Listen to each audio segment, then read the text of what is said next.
Hello మామ, ఎవరైతే part time కానీ ఫుల్ టైం జాబ్ కోసం చూస్తున్నారో వాళ్ళకైతే ఒక మంచి ఆపర్చునిటీ అయితే తీసుకొచ్చిన. అదే మామ, రాయల్ మెయిల్ జాబ్స్.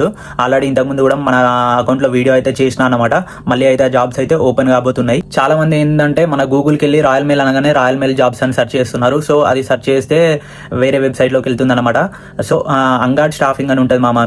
నేను ఇక్కడ చూపెడితే చూడండి, మీకు ఇక్కడ కనిపిస్తుంది చూడండి, అంగాడ్ స్టాఫింగ్ అని ఉంటుంది. అంగాడ్ స్టాఫింగ్ అని ఉంటే ఇది క్లిక్ చేసినాక రీడైరెక్ట్ అవుతుంది అనమాట. పేజ్ రీడైరెక్ట్ అయిన తర్వాత ఇక్కడ మీరు మెయిల్ సార్టర్ అని సెర్చ్ చేయండి మామ.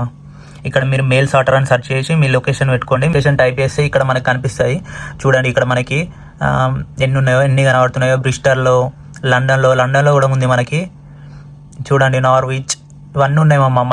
మనమైతే ఇక్కడ డైరెక్ట్ అప్లై చేసుకోవచ్చు. సో డైరెక్ట్ మీరు అప్లై చేసిన తర్వాత మీకైతే మెయిల్ వస్తుంది అనమాట. మెయిల్ వచ్చిన తర్వాత మీరు కొన్ని ప్రూఫ్స్ అయితే సబ్మిట్ చేయాల్సి ఉంటుంది. మీ నేమ్, మీ అడ్రస్, మీ పాస్పోర్ట్, మీ అడ్రస్ ప్రూఫ్ అవన్నీ సబ్మిట్ చేయాల్సి ఉంటుంది. అడ్రస్ ప్రూఫ్ కోసం అయితే వాళ్ళైతే మన బ్యాంక్, ఇప్పుడు మీరు ఒకవేళ బ్యాంక్ స్టేట్మెంట్ బ్యాంక్ అటాచ్ చేసారు అనుకో, అది ఫిజికల్గా అటాచ్ చేయాలి మామ. మన డిజిటల్ అయితే వాళ్ళైతే అలౌ చేయరు, ఫిజికల్గా అటాచ్ చేయాల్సి ఉంటుంది. ఫిజికల్ లెటర్ బ్యాంక్ నుండి తెచ్చుకొని అదైతే ఫోటో దింపి అటాచ్ చేయాల్సి ఉంటుంది.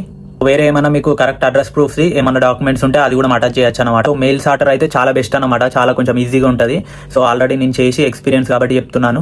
మీకు ఏమైనా డౌట్స్ ఉంటే కింద కామెంట్లో అయితే మెన్షన్ చేయండి. అలానే మీకు డైరెక్ట్ లింక్ కావాలనుకుంటే లింక్ అని కామెంట్ చేయండి మామ. మనల్ని అయితే ఫాలో చేయడం మాత్రం మర్చిపోకండి. ఫాలో అయిన వాళ్ళకి మాత్రమే డైరెక్ట్ లింక్ వస్తుంది. సో ఇలాంటి ఇన్ఫర్మేటివ్ వీడియోస్ కోసం follow and subscribe my channel Vineeth blogs. అంతవరకు టేక్ కేర్. నెక్స్ట్ వీడియోలో కలుద్దాం. బాయ్.